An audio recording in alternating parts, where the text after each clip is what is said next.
31장 대회와 공의회에 대하여 1항 교회의 효율적인 치리와 건덕을 위하여 공의회와 협의회가 필요하다. 2항 국가의 위정자가 종교적 사항에 관하여 상담 혹은 충고하기 위하여 합법적으로 목사들의 공의회와 기타 적합한 인물들을 소집할 수 있다. 그러나 그 위정자가 교회의 공적 원수인 경우에는 목사들 측에서 그 직무상 권리에 의하여 별도로 모여 의논할 수 있다. 3항 교회의 사역 책임은 공의회와 협의회에 속한다. 이 모임에서 하는 일은 신앙 문제나 양심 문제로 인한 논쟁 해결, 공예배와 교회 정치에 대한 규칙과 지도 원리 결정, 치리회의 실책에 대한 불평과 고소를 접수하여 권위 있게 해결하여 주는 것 등이다. 위의 해결과 작정이 하나님의 말씀과 합치되는 한 당사자들은 그 작정에 순종해야 된다. 그들이 순종할 이유 또 한 가지는 교회의 공의회도 성경의 지시에 따라 설립된 권위를 가졌다는 점이다. 4항 사도시대 이후 모든 공의회와 협의회는 총회 차원에서 또는 개별적 회의에서 과오를 범할 가능성이 있고 또 사실상 많은 회의가 실수를 범하기도 하였다. 그러므로 공의회와 협의회는 신앙과 행위에 대하여 법칙은 될 수 없고 다만 도움이 될 뿐이다. 5항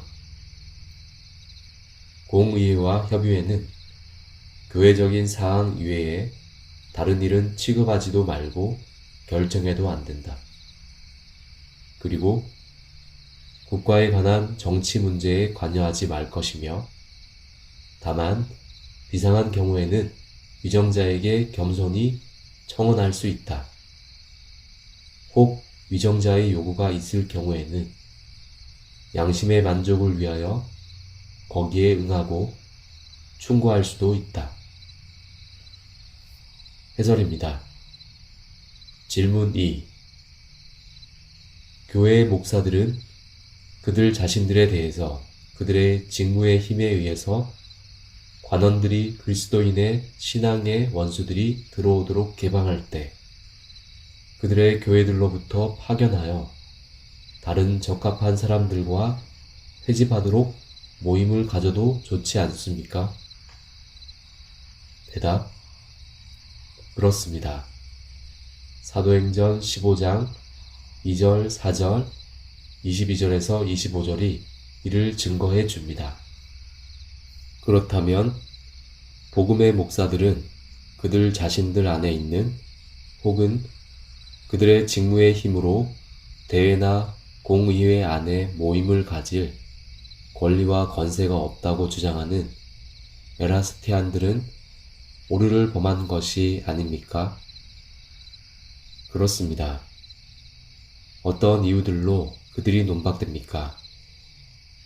첫 번째 이유는 초대의 하나님의 교회는 마치 사도행전 그리고 역사적인 교회들로부터 증거된 것처럼 국가 관원에 대한 동의와 일치 없이도 예배와 치리를 위한 그들 자신들의 회의들을 소집하도록 그들 자신들 안에 권세가 있었기 때문입니다.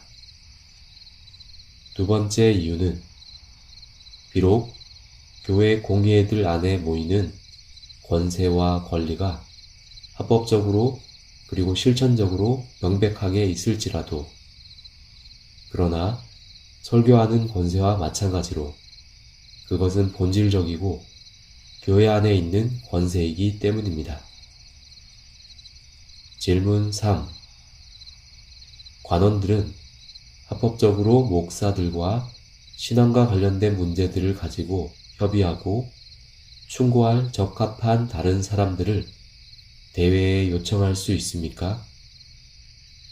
대답: 그렇습니다. 이사야 49장 23절과 디모데전서 2장 1절 2절이 이를 증거해 줍니다. 그렇다면 국가 간원은 대회나 공예회를 소집할 권리나 권세가 없지만 교구 주교 대회를 소집할 주교에게, 대교구의 대회를 소집할 대주교 교구에게, 국가적 대회를 소집할 수석 대주교와 총대 주교에게, 전 세계적이고 전체적인 대회를 소집하고 요청하는 것은 오직 교황에게 있다고 주장하는 교황주의자들은 오류를 범한 것이 아닙니까? 그렇습니다. 어떤 이유들로 그들이 논박됩니까? 첫 번째 이유는 구약 아래 공예와 대회는 거룩한 왕들에 의해서 정해졌고 요청되었기 때문입니다. 열왕기상 8장 1절 2절이 이를 증거해 줍니다. 두 번째 이유는 교회 안에 선천적으로 있도록 교회 안에 보존되고 유지되어야 하는 평화와 화합이 보살핌 받도록 하는 것은 국가 간원의 의무이기 때문입니다.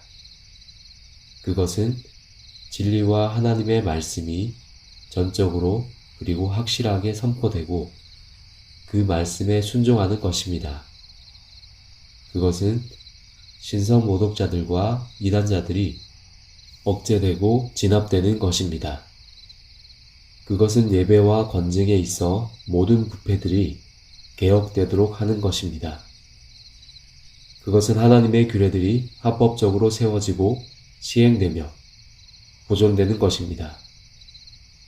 그리고 만약 교회와 국가의 재판관들이 인정되고 받아들여진 교리와 예배의 순수함으로부터 보편적인 이탈이 발생할 경우 왕의 위엄의 힘과 권위로 개혁의 역사를 착수하도록, 그리고 하나님을 참되게 예배하고 섬기기 위해 모든 계층의 사람들을 돌이키게 하는 요청과 명령을 하도록 하는 것이 경건한 왕의 의무이기 때문입니다.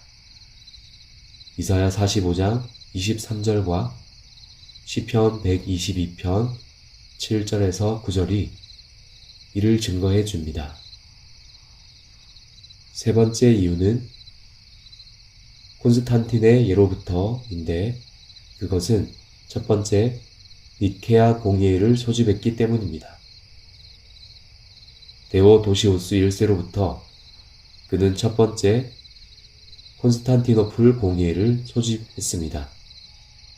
데오도시우스 2세는 첫 번째 에베소 공예회를 소집했습니다. 마르티나두스로부터 증거되기 때문입니다. 그리고 칼케톤 공예회를 소집했습니다. 질문 4. 사도들의 시대 이래로 대회와 공예회는 가후가 있을 수 있습니까? 대답: 그렇습니다. 그리고 많은 회의들이 실수를 범하기도 하지 않았습니까? 대답: 그렇습니다. 그렇다면 공의회는 분명한 믿음의 교리 안에서도 아니고 전 교회의 일반적 방식으로 전달된 교훈들과 규범들 안에서 아닌 교황의 무호성에 의해서 확증되었고 엄숙하게 되었다고 주장하는 로마 교회는 오류를 범한 것이 아닙니까? 그렇습니다. 어떤 이유들로 그들이 논박됩니까? 첫 번째 이유는 모든 제사장들, 레위인들, 그리고 유대교회의 선지자들은 지금 신약 아래서 가지고 있는 그리스도인의 교회의 동일한 약속들을 가졌기 때문입니다. 이사야 49장 15절, 16절이 이를 증거해 줍니다. 종종 과오를 범했던 대제사장과 더불어 다음에 제시된 성경으로부터 분명하게 증거되기 때문입니다. 이사야 56장 10절 11절과 예레미야 6장 13절이 이를 증거해 줍니다. 그러나 주님으로부터 즉각적으로 인도되고 영감받은 주님의 선지자들은 제외되어야만 합니다.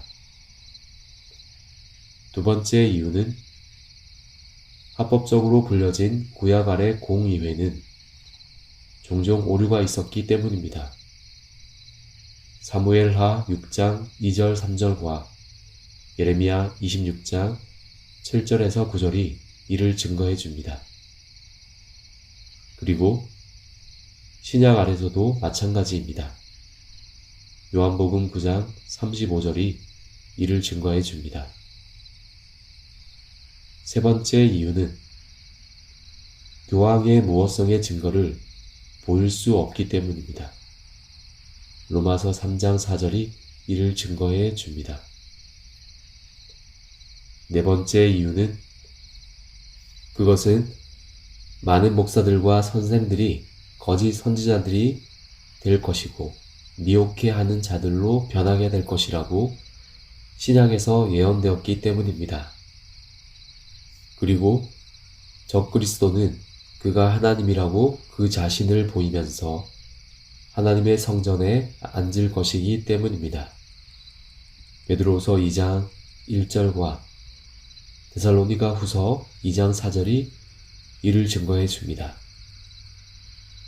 다섯 번째 이유는 많은 공예에는 교황에 의해서 가장 더럽게 오류를 범했던 것으로 승인되었고 인정되었으며 무언가가 다른 것들을 부정했던 것이 가장 명백하게 드러나기 때문입니다.